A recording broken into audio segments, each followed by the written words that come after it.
주님의 이름만이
지난주 슬기로운 교회 생활 세 번째 시간으로 예배에 대한 말씀을 나눴습니다.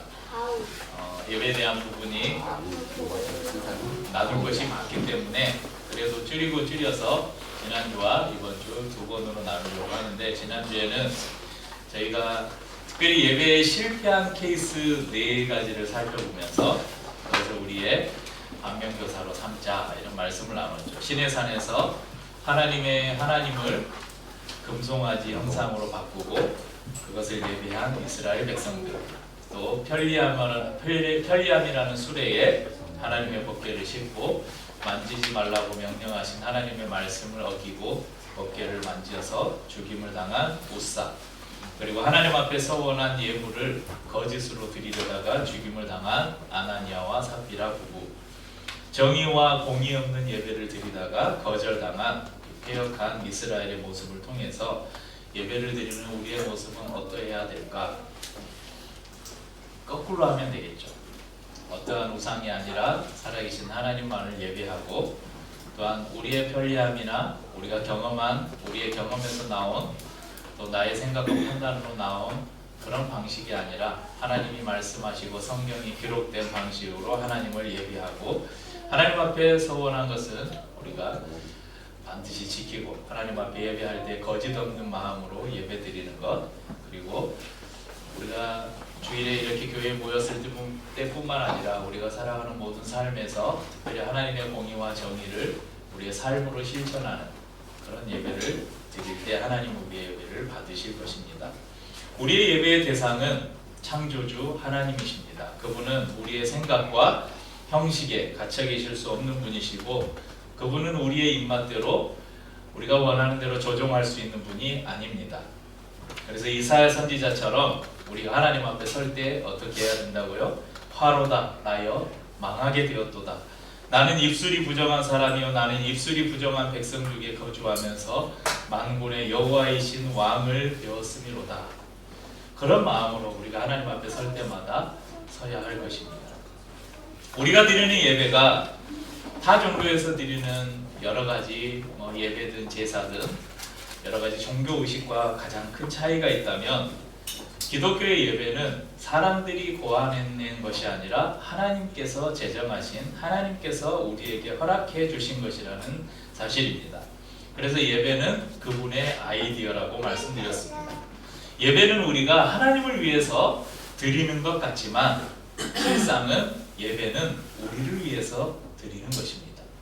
하나님께서 하나님과 단절된 인간을 위해서, 하나님과 단절된 인간은 곧 사망이죠. 영적으로 죽음에 이를 수밖에 없습니다. 그 인간이 살 수 있는 방법으로 하나님께서 예배라는 것을 허락하셨습니다. 그러면서 지난주에 예배가 무엇인가, 예배에 대한 정의를 한번 내려봅시다. 그래서 한 문장으로 예배를 정의한다면 뭐라고 말씀드렸습니까? 예배는 계시에 대한 반응이다. 이렇게 하나님과 인간이 있는데, 자, 계시가 먼저라고요? 반응이 먼저라고요? 계시. 하나님의 계시가 인간 가운데 내려오면 우리는 그 계시 앞에 우리가 반응하는 것, 이것이 예배다. 이런 말씀을 나눴습니다. 그러면서 제가 말씀드린 계시가 없는 반응은 뭐라고요? 쇼다.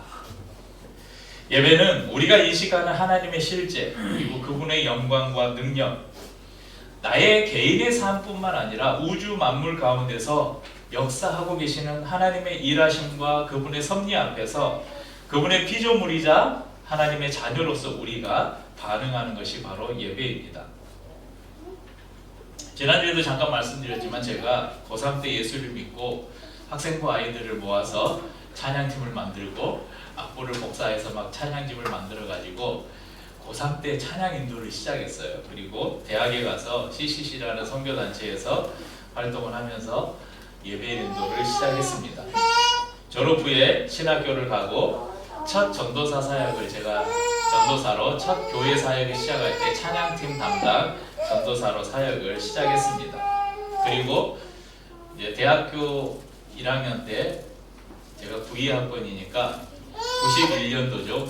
고3 때 처음으로 교회에서 이렇게 기타를 메고 찬양 인도를 시작해서 지금도 그걸 하고 있으니까 1991년부터 지금까지는 몇 년이죠? 네, 이 시간 동안 제가 이 예배 인도라는 걸 해오고 있습니다. 그런데 예배 인도를 하면서 한때 제가 깊은 고민에 빠졌을 때가 있었어요. 어느 날은 예배 인도하는데 막 회중들이 시키지도 않은 막 박수를 치고 막 너무 분위기가 좋은 거예요. 그래가지고 막 신나가지고 예배 인도하고 딱 예배를 마쳤는데 너무 공허한 거예요. 내가 오늘 뭘 했지? 반면에 어떤 때는 막 시간이 부족하고 연습도 제대로 못하고 그래서 이거 어떻게 해야 되나 막 그 찬양 한번 맞춰볼 시간도 없이 그래서 같이 기도도 하지 못하고 예배를 드렸어요. 그래서 오늘 예배 망했다. 완전 망했다 하는데 예배 끝나고 나서는 너무 말할 수 없는 은혜가 막 밀려오는 그런 경험들을 했어요. 그러면서 왜 이럴까? 이런 막 고민을 하던 차에 제가 백석예술대학교의 교회 실용음악과에 이렇게 공부를 하기 위해서 음악을 좀 공부하기 위해서 진학을 해서 그래서 좋은 전공 지도 교수님을 만났어요. 그래서 교수님과 이렇게 전공 실기 수업을 1대1로 하면서 그 교수님을 통해서 이런 예배에 대한 예배는 하나님의 계시 앞에 우리가 반응하는 것이다. 이런 여러 가지 이야기들을 나누면서 제가 그동안 고민하고 있던 답을 찾았어요. 그러니까 나는 괜찮은 예배였다고 생각했는데 왜 예배가 끝나면 그렇게 공허했을까?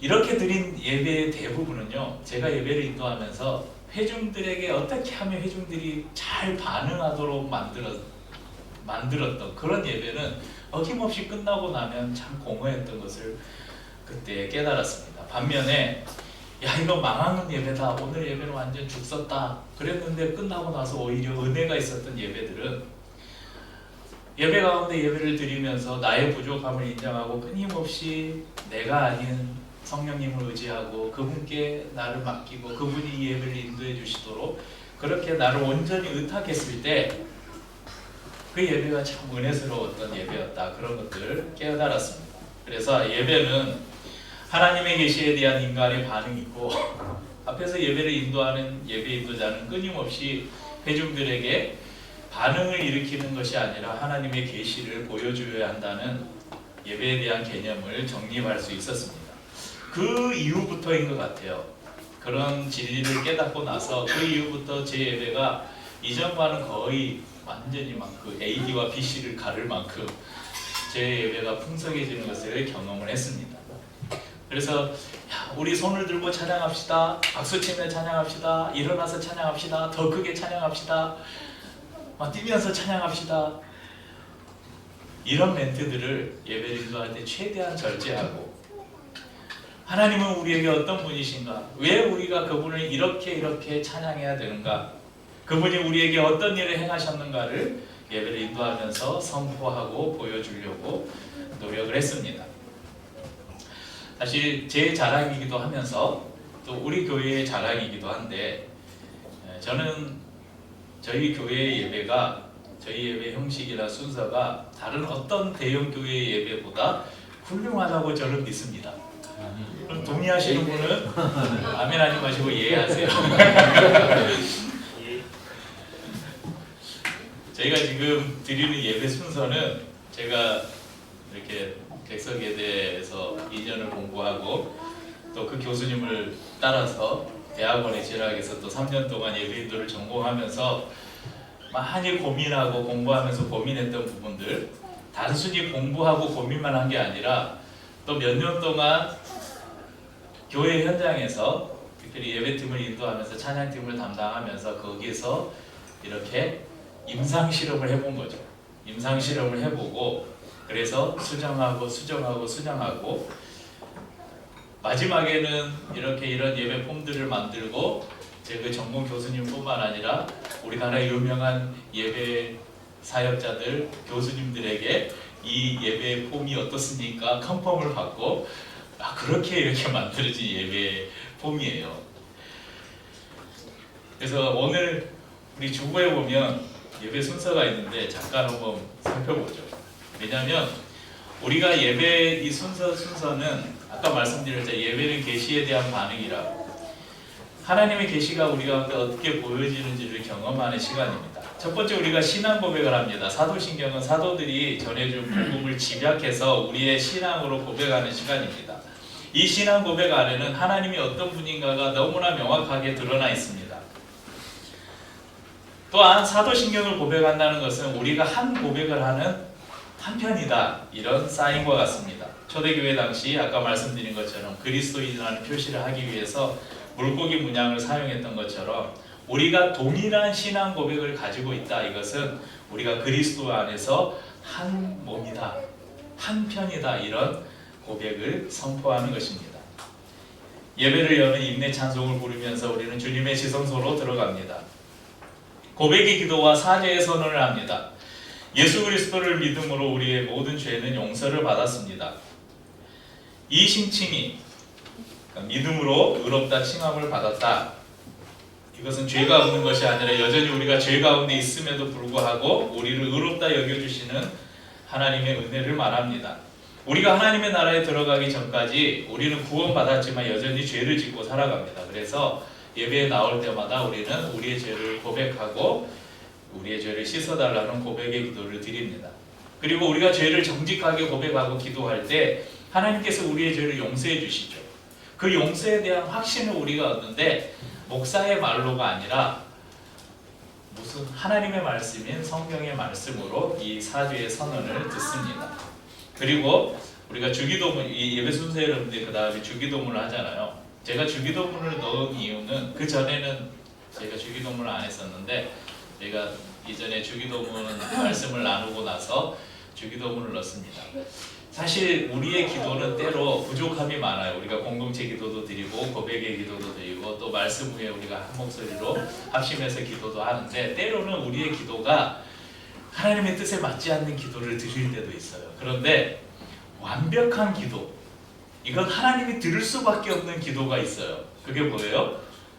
주기도문. 우리가 주기도문 하는데 정확한 명칭은 주님께서 가르쳐 주신 기도입니다. 그것을 우리가 줄여서 주기도문이라고 하는데 이 기도는 예수님께서 야, 너희 기도를 어떻게 할지 모르겠어. 예수님, 제자들이 우리에게 기도를 좀 가르쳐 주십시오. 우리가 어떻게 기도해야 됩니까? 그러니까 너희는 기도할 때 이렇게 기도해라. 하늘에 계신 우리 아버지 이름이 얽히 여김을 받으시오.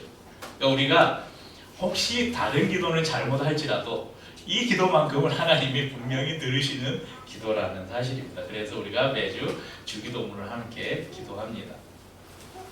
그리고 찬양과 경배를 드리죠.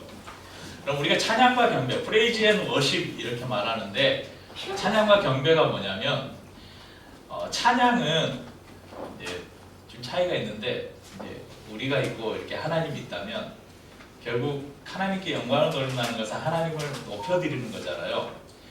찬양이라는 것은 하나님의 성품과 그분이 하신 일들을 우리의 고백을 통해서 이렇게 올려드리는 거예요. 그래서 우리가 다른 사람을 막 칭찬하고 그러면 우리가 어떻게 표현해요?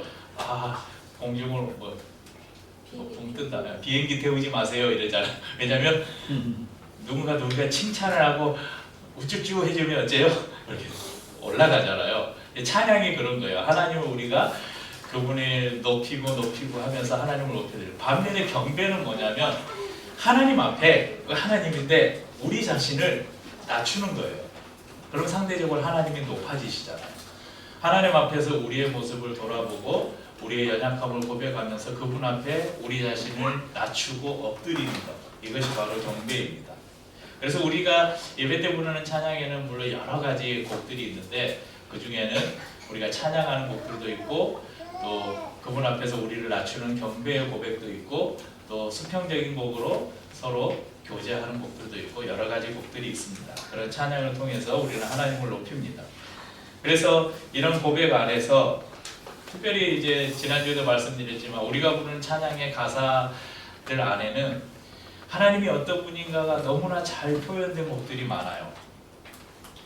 오늘 우리가 이제 마지막 곡으로 부르신 곳에서라는 고백이 있는데 저는 어떻게 보면 오늘 저희가 설교하는 이 설교 전체보다 이 한 곡이 오히려 우리에게 강하게 오늘 말씀을 기억나게 해줄 수도 있다고 봐요. 부르신 곳에서 나는 예배 안에 어떤 상황에도 나는 예배하네. 내가 걸어갈 때 길이 되고 살아갈 때 삶이 되는 그곳에서 나는 예배하네. 오늘 말씀의 주제가요, 삶의 예배거든요. 이 한국이 어쩌면 더 오늘 말씀을 함축해서 잘 담고 있어요. 그러니까 우리는 찬양할 때 막 멜로디, 막 리듬 이런 분위기도 물론 우리가 잘 타야 되겠지만 더 중요한 것은 가사 하나하나를 집중하고 가사 하나하나에서 하나님이 어떻게 우리에게 나타나 보여주고 있는지를 우리가 발견해야 한다는 것입니다. 그래서 그 가사들 안에서 우리가 하나님의 계시를 발견하게 되면 우리는 때로는 그 계시 앞에서 목소리를 높이기도 하고 박수를 치기도 하고 손을 들기도 하고 때로는 눈물을 흘리기도 하고 때로는 무릎을 꿇기도 한다는 것입니다. 그리고 우리는 공동체 기도를 드립니다. 교회를 위해서, 성도들을 위해서, 나라와 민족을 위해서, 세계와 열방을 위해서 주님이 주신 마음을 따라 온 성도가 마음을 다해서 기도합니다. 대부분은 교회들은 이제 대표 기도라는 걸 하잖아요. 보면 제가 이제 저도 오랫동안 교회 사역을 경험해 봤으니까 대표 기도할 때 대부분 사람들은 딴 생각하고 딴짓하고 있어요. 그래서 그리고 또 대표 기도 하시는 분들은 날마다 이번에 기도 빼주면 안 되냐고 막 집사님, 권사님 이번 주 대표 기도십니다. 그러면 막 하기 싫다고 나 그러면 교회 대표 기도 시키면 이번 주 교회 안 간다고 기도 순서 짜는 것도 힘들고 그리고 또 어떤 분들은 또 기도하면 우리 장로님들 기도하시면 창세기부터 요한계시록까지 읽으면서 막 기도가 설교만큼 긴 막 그런 경우도 있고 그렇게 하지 말자. 그래서 대표로 기도문을 써요. 저희 주보에 보면 공동체 기도 담당 순서가 있잖아요. 오늘 우리 세례 교육하면서 대표 기도 작성을 어떻게 하는가 이런 것도 공부할 거예요. 그래서 이제 아마 이제 어느 정도 시간이 지나면 여러분들도 기도할 기회를 드리겠죠. 그래서 한 주간 이렇게 생각하면서 우리가 마음을 모아서 같이 기도해야 될 제목이 뭐가 있을까 생각하고 그것을 미리 준비해서 한 사람의 기도로가 아니라 모든 성도의 한 마음과 한 목소리로 하나님 앞에 기도하는 시간입니다. 그 다음에 우리는 말씀을 듣죠. 하나님의 계시를 가장 직접적이고 분명하게 들을 수 있는 첫 번째 길이 바로 하나님의 말씀입니다. 성경은 하나님의 뜻을 우리에게 가장 분명하게 가르쳐주는 하나님의 통로입니다. 그러니까 하나님의 계시에는 우리가 이제 신학적으로 보자면 일반 계시와 특별 계시라는 게 있어요. 일반 계시는 예수를 믿지 않는 사람들도 누구나 하나님께서 허락하신 것들이에요. 그러니까 교회를 안 다니고 예수를 믿지 않는 사람들도 갑자기 막 천둥이 치면 아이고 하나님 막 이러잖아요. 그러니까 우리의 삶의 수많은 그 자연이나 환경 속에서 하나님이 우리에게 보여주시는 하나님이 살아계시다. 그것들 보여주시는 방법들이 있습니다. 이것을 일반 계시라고 하고 특별 계시는 이 성경이에요. 우리는 특별 계시를 꿈에 하나님이 나타나서 누구야 뭐 어쩌 이런 게 특별 계시가 아니고 성경을 특별 계시라고 합니다. 그러니까 예수를 안 믿는 사람들은 하나님의 특별 계시인 성경이 안 믿어져요. 그런데 예수를 믿는 사람들은 이 하나님의 말씀이 믿어집니다. 이것을 우리는 하나님의 특별 계시라고 합니다. 특별히 설교 시간은 설교자의 개인 생각을 듣는 시간이 아닙니다. 물론 설교자도 사람이니까 설교 중에 저의 개인적인 경험이나 또 편견이 들어가지 않을 수가 없겠죠. 말씀을 준비할 때 최대한 이런 것들을 제거하려고 노력하지만 하나님이 말씀하시는 성경에서 담고 있는 하나님의 뜻만을 전하고자 하는 노력을 하지만 그렇지 못할 때도 있습니다. 그렇기 때문에 여러분 말씀을 듣는 성도님들은 무조건 아멘 하면 안 돼요. 말씀을 듣다가 저건 아닌 것 같은데 어떤 분들은 그냥 무조건 아멘 하라고 그 아멘을 강요하는 분들이 있는데 그러시면 안 돼요. 성도들은 이것이 정말 하나님의 말씀인가? 특별히 성령님을 의지하고 그분께서 내 생각과 영을 열어달라고 기도하면서 말씀을 드려야 됩니다. 말씀을 전하는 자나 듣는 자 모두 성경의 원저자가 누구입니까? 성경의 원저자는 성령님이라고 합니다. 성령께서 전하는 자와 듣는 자들 사이에서 교통하셔서 전하는 자는 하나님의 말씀만을 전할 수 있도록 성령님을 의지하고 듣는 사람들은 혹시 설교자가 설교하다가 뻘소리를 하면 그건 휙 지나가 버리고 하나님의 말씀만 여기에 다 담기도록 기도해야 한다는 것입니다. 그리고 우리는 성찬을 나눕니다. 성찬은 보고 듣는 말씀을 넘어서 만지고 경험하는 말씀입니다. 그러니까 성찬은 여러분 우리가 주님의 살과 피를 나누는 의식으로 주님의 뜻을 따라서 나누지만 이 자체가 말씀이라는 거예요. 그리고 예배 순서에는 없지만 예배의 중요한 한 부분인 헌금을 우리가 드립니다.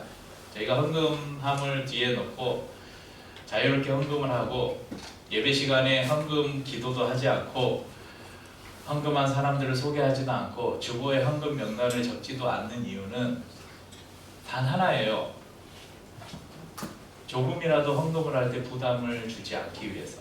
왜냐하면 하나님께 드리는 예물, 하나님께 드리는 헌금이 우리의 억지로 함이나 다른 사람을 의식하고 인색함으로 드릴 때 그것은 하나님이 받지 않는다고 하셨거든요. 그래서 저도 막 때로 고민할 때가 있어요. 왜냐하면 여러분들이 일주일 정말 땀을 흘리고 수고하고 일해서 하나님 앞에 드리는 소중한 헌금들을 소개하고 기도할 때 그 헌금을 위해서 저도 축복하면서 기도하고 싶고 한데 그것이 혹시 헌금의 잘못된 동기가 될까봐 일부러 하지 않는 것입니다. 그래서 오히려 드릴 헌금에서 제 개인적으로는 기도하고 제 자리에 헌금 봉투 여러분 기도 제목 적은 거 감사 제목 적은 거 제 자리에 놓고 한 번씩 읽어봐요. 읽으면서 같이 감사하기도 하고 또 같이 기도하기도 하고 있습니다. 그리고 우리 마지막에는 기도와 찬양과 함께 또 축복을 나눕니다. 우리가 마지막에 부르는 찬양은 세상으로 나아가는 파송의 노래와도 같습니다. 우리는 찬양과 축복을 통해서 이 자리에서 우리의 예배가 끝나는 것이 아니라 우리의 예배가 교회 문을 나서서 우리의 삶으로 이어진다는 것을 기억하는 것입니다. 그러면서 우리는 서로를 축복하면서 우리 서로를 세상으로 파송을 합니다. 그래서 오늘 말씀에 나눌 오늘 말씀의 핵심은 이제 지금부터가 시작입니다.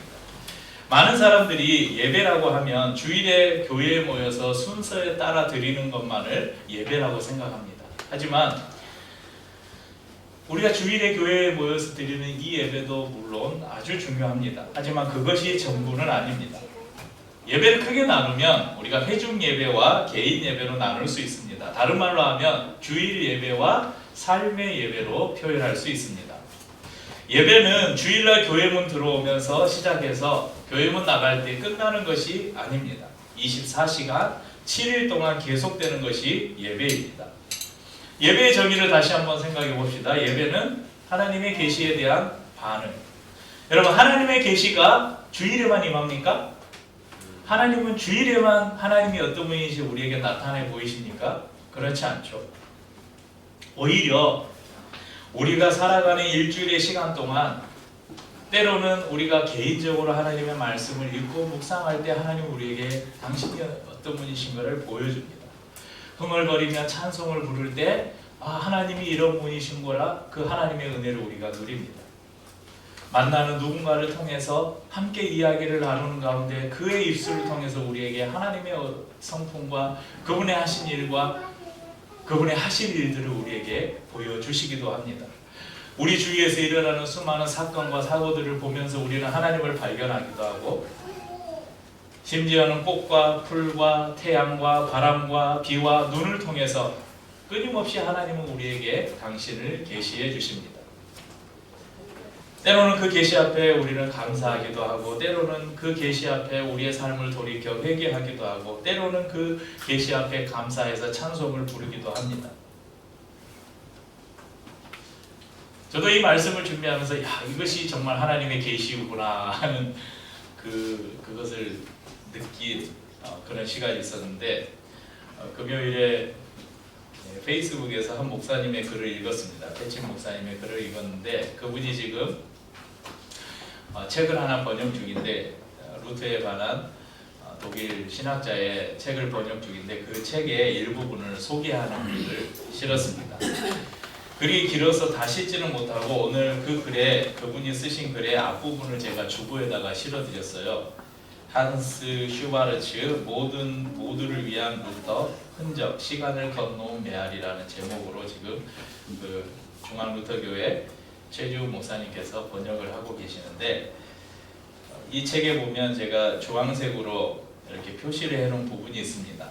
이 책은 특별히 루터의 직업과 소명론을 다룬 책인데, 중간에 보면 어떤 일이 올바르게 수행되고 다른 사람들에게 유익을 줄 때 그것은 소명이 된다. 그리고 밑에 보면 모든 사람은 소명을 받았고 그 소명을 성실히 감당할 때 그는 하나님을 섬기는 것이다. 그것이 곧 예배다. 이렇게 이야기합니다. 오늘 다 씻지는 못한 그 이후의 내용들이 더 있는데, 예배와 연결된 두 부분을 소개해 보자면요. 화면을 보십시오. 이것은 루터의 또 다른 말을 떠올리게 합니다. 모든 사람이 이웃을 섬긴다면 온 세상이 예배로 가득할 것이다. 그럼 우리가 이웃을 섬기는 것이 예배라는 거예요.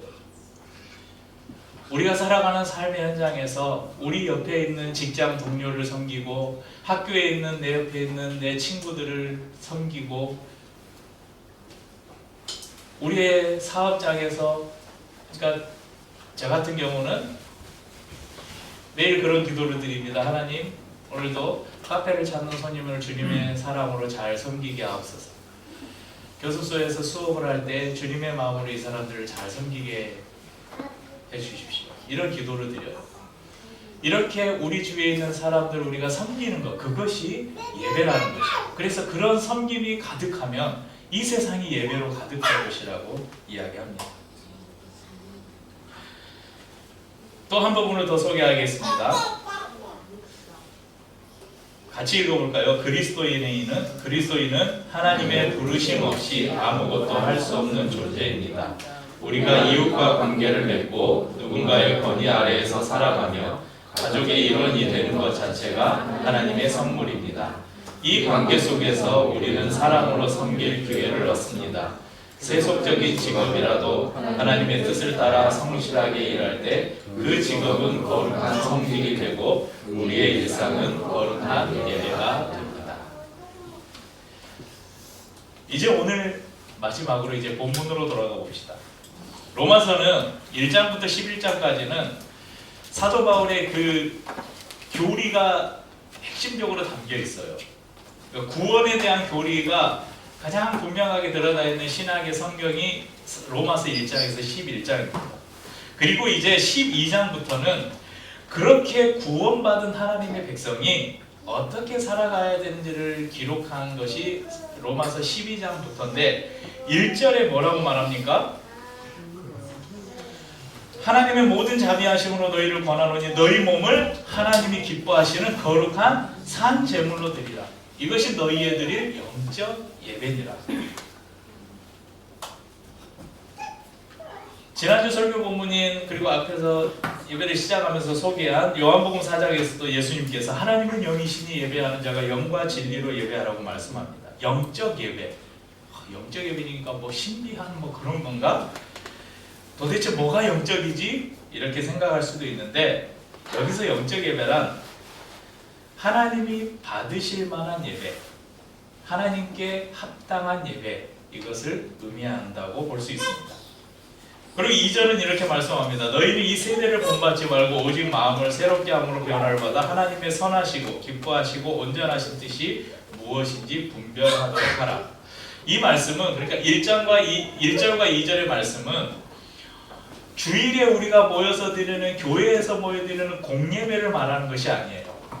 이 말씀은 우리가 교회 문을 나서서 주일에 드리는 그 예배 말고 우리에게는 또 다른 예배가 있음을 우리에게 상기시켜주는 말씀입니다. 여기서 너희 몸을 산 제물로 드리라고 말씀했는데, 몸은 단순히 우리의 육체를, 이 살덩어리, 이 육체를 가리키는 말이 아닙니다.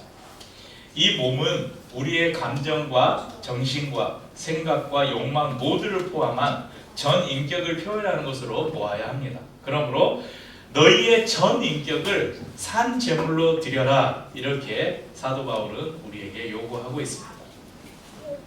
그럼 구약의 제사를 한번 상상해 봅시다.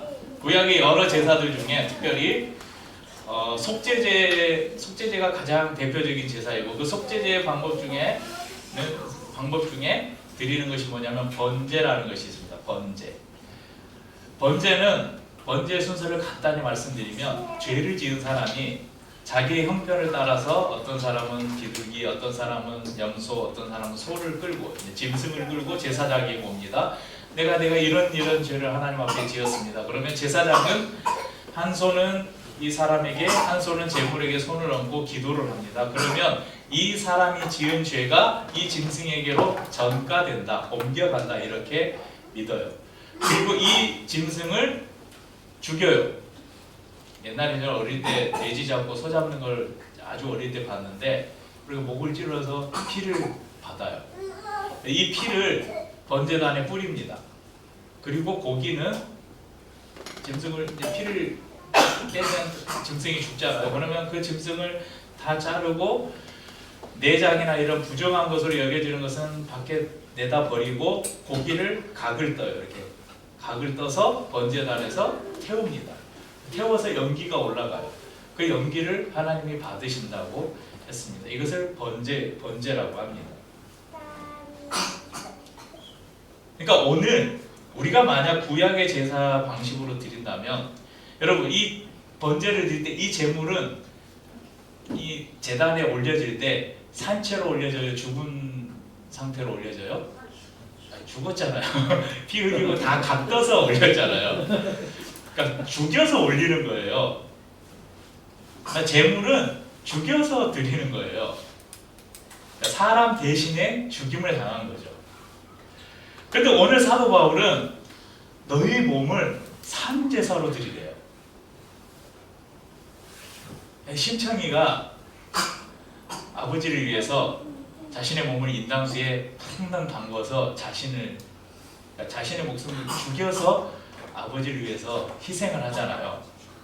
그러니까 우리 몸을 어디다 딱 던져가지고 우리를 죽여버려요.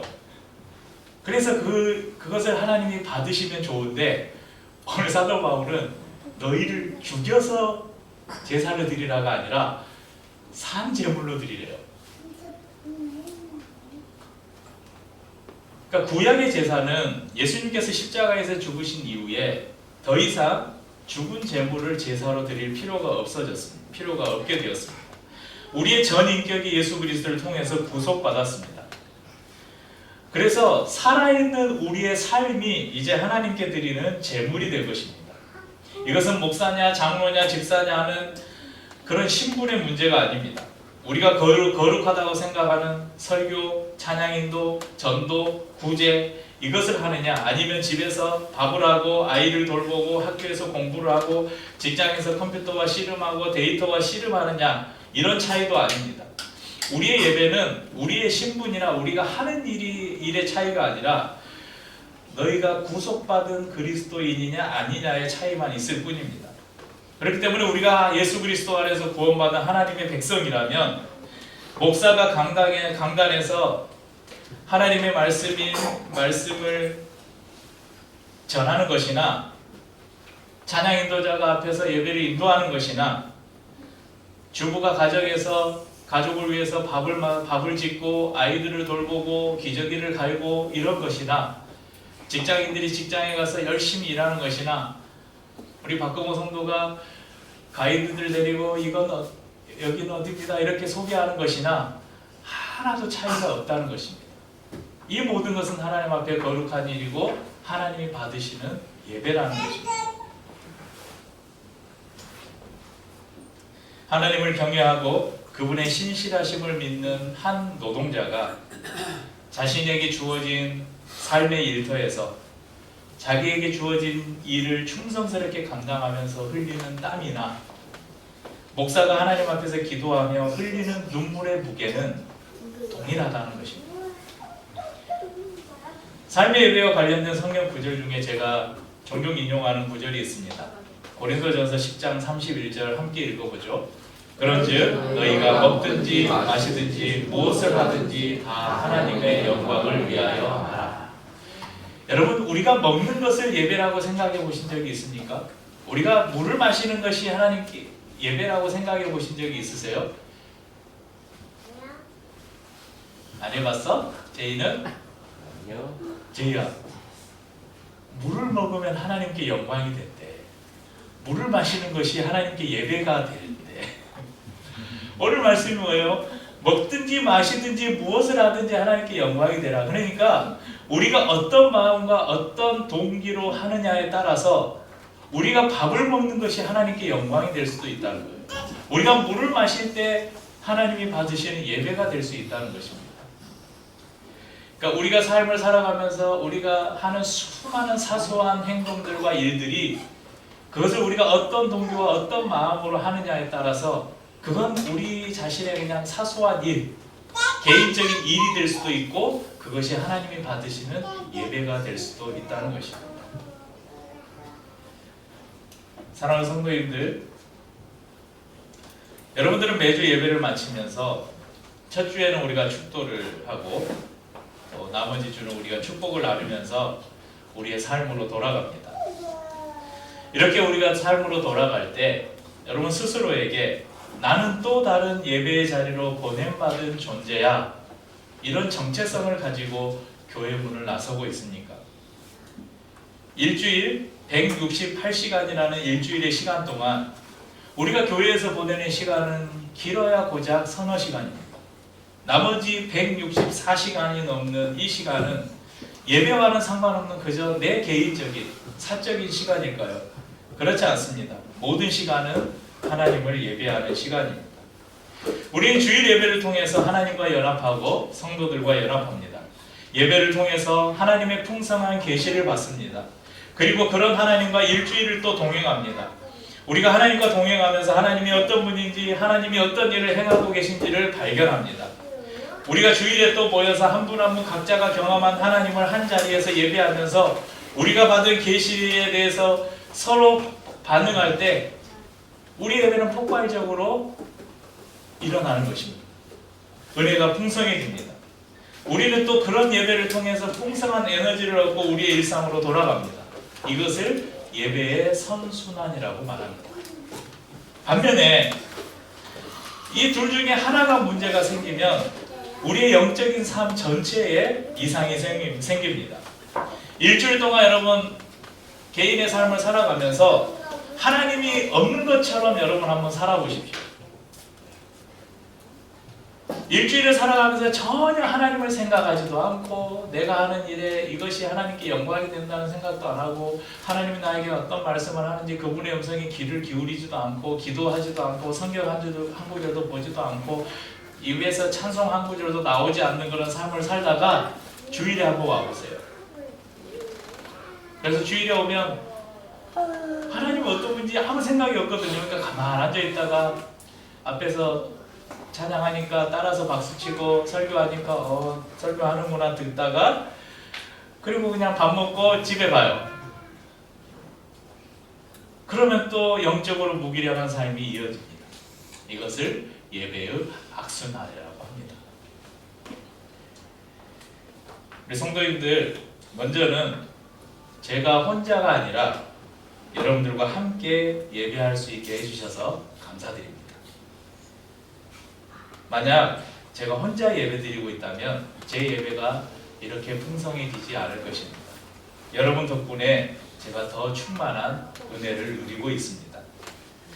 바라기는 주일 예배를 통해서 하나님과 깊이 연합하십시오. 또한 예배를 통해서 성도들과 깊이 연합하십시오. 아까 소개한 예배 순서에 우리가 집중하면서 그 순서들 가운데 말씀하시고 보여주시는 하나님의 계시를 우리가 받고 그 계시 앞에 충분히 반응하십시오. 하나님이 말씀하실 때 여러분 반응하는 것을 주저하지 마십시오. 한국 사람들은 너무나 점잖아서 옆에 사람 눈치를 너무 많이 봐요. 요즘엔 그래도 많이 좋아졌습니다. 예전에는 속으로는 박수를 치고 싶은데 여기서 박수 치면 이제 또 오버하네 이럴까봐 막 그러지도 못하고 막 주님의 높고 위대하심을 주님을 이러고 싶은데 이제 뭐야 이럴까봐 실제 못하시는 분들이 많아요. 그래서 때로는 예배 인도자가 적절하게 그런 분위기를 봐서 우리 손을 들고 찬양합시다 이렇게 멘트를 쳐줘야 되는 경우도 사실 있어요. 왜냐하면 진짜 이렇게 보면 뭐 꿈틀꿈틀 하는데 눈치 보면서 못하시는 분들이 있어요. 그런 분들한테 자 우리 손을 들고 찬양합시다 뭐 아싸 하고 막 손을 드는 분들이 있거든요. 네, 그렇게 마음속으로 뿐만 아니라 여러분 때로는 우리가 박장대소 있잖아요. 손뼉을 치면서 마음껏 웃고 때로는 눈물을 흘리기도 하고 때로는 손을 높이 들기도 하고 때로는 바닥에 무릎을 꿇기도 하면서 하나님 앞에 반응하십시오. 말씀을 듣다가 은혜가 되면 큰 소리로 아멘도 하고 또 그 말씀이 내 삶에 도전을 주면 하나님 앞에 또 내 삶을 이렇게 바꿔가겠습니다 결단에 기도도 드리고 또한 주님이 주신 은혜가 소멸되지 않도록 여러분의 삶의 자리에서 계속 하나님을 묵상하십시오. 그분의 음성에 귀를 기울이고 모든 상황과 환경 속에서 하나님을 찾으십시오. 하나님이 주일에만 일하시고 평일에는 주무시는 하나님이 아니세요. 우리가 주일에만 하나님을 찾으니까 평일에는 안 계시는 것처럼 느껴지는 거예요. 코람데오라는 말이 있습니다. 이 한 단어를 우리 마음속에 새기고 오늘 예배를 마치겠습니다. 코람이라는 라틴어인데 뭐뭐 앞에서 이런 전치사 코람에 우리가 하나님을 데우스라고 말하는데 그 데우스에서 부사처럼 명사를 부사처럼 사용하기 위한 탈격인 이 데오를 합쳐서 하나님 앞에서 이런 의미입니다. 우리가 하나님의 임재 이런 말 하잖아요. 그 임재는 우리가 하나님 앞에 있다 이런 말입니다. 코람데오라는 말은 우리의 모든 삶이 하나님 앞에 서 있는 것처럼 살아가는 삶을 우리가 코람데오라고 이야기합니다. 늘 하나님의 현존하심 속에서 하나님과 늘 교통하고 교제하고 그분이 주신 말씀을 듣고 그분 앞에서 마음껏 반응합니다. 그렇게 여러분의 삶의 예배가 풍성해지고 그런 풍성한 삶의 예배를 가진 성도들이 와서 이게 한 사람의 그런 예배가 이렇게 20여 명이 넘는 이 사람들이 모였을 때 그 은혜가 그 에너지가 얼마나 크고 놀랍겠습니까? 그래서 오늘 우리를 주일에 모여서 그렇게 큰 은혜를 또 우리가 경험하고 그것을 또 간직하고 우리 일상으로 가고 그래서 여기 계속해서 반복되는 그래서 우리의 영적인 예배가 더 풍성해지는 그런 은혜를 경험하는 저와 우리 성도님들 될 수 있기를 주님의 이름으로 축복합니다.